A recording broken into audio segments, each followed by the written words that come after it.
Senator Jeff Merkley, it's always good to speak with you on a very busy day. There's a number of topics I'd like to talk with you about, but let's start first with the Supreme Court. The death of Ruth Bader Ginsburg has thrust it into the spotlight in the middle of this presidential race, and it looks like the GOP has the votes to push whoever President Trump's nominee is through the Senate. Two questions. Do you think a vote will happen before the election? And secondly, are there any ways the Democrats have to slow down the process?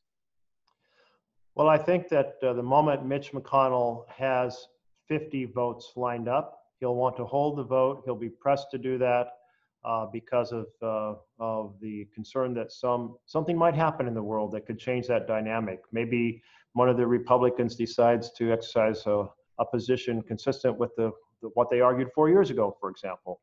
So as soon as he has the votes, I think that's the key thinking. As to whether it can be blocked, cannot be blocked. You can do anything in the Senate you want with 51 votes. He's demonstrated that time and again, Mitch McConnell has, and changed the rules repeatedly and to that effect. So he'll move forward. There's no set of procedures that we can invoke to block it. Well, we could talk about that a lot more, but let's move on here.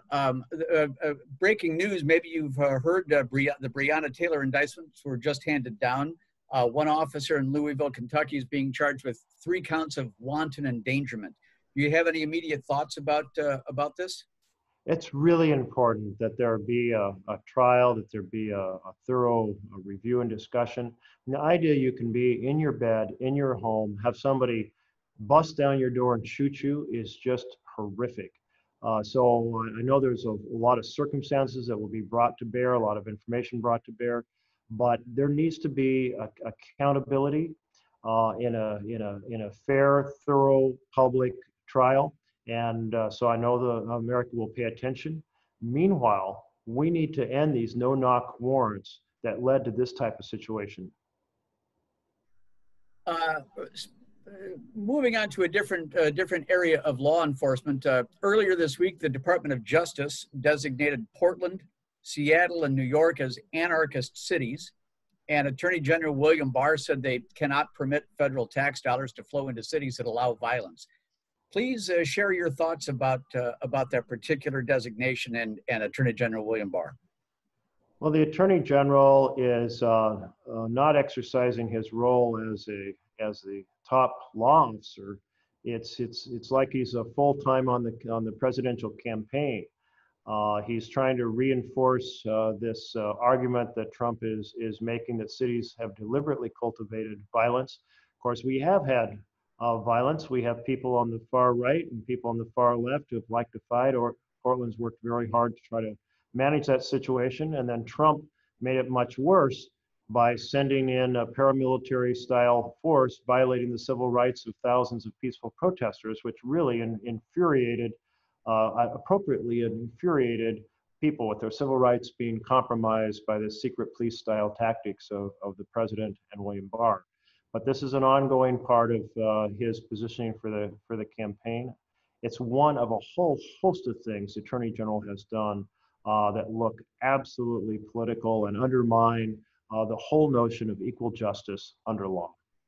Do you think Attorney General William Barr should be impeached? Well, we are at the end of a presidential term. And I think right now the focus is on that election. And if there are additional acts, should Trump be reelected, and if William Barr continues to attack the civil rights of citizens, then yes. But if there's a new administration, let's get that new administration in place and put William Barr and his tactics in the dustbin of history. On the wildfire front, you've been pushing FEMA for resources related to housing and debris removal. And as displaced Oregons try to recover, what's the latest information about help from FEMA that you can share?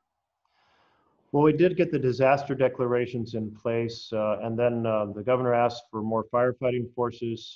Then they said there wasn't funds available to train more National Guard.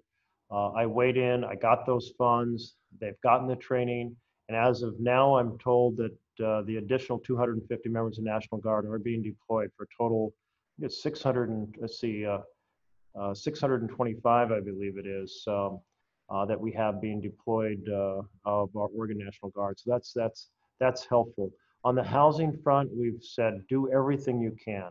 Hotel vouchers, rental apartments, emergency trailers, and we're just kind of in daily contact asking for updates. But we're going to have both a short-term shortage and a long-term shortage of affordable housing, which means that beyond FEMA, we need to fund a lot of affordable housing construction over the next couple of years. In Oregon, of course, it's much more urgent than that. We really need really substantial investment over this year to come.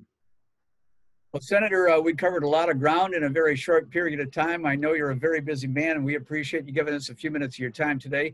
Best of luck to you, sir, and continued good health. Tim, thank you very much. Yes, stay healthy.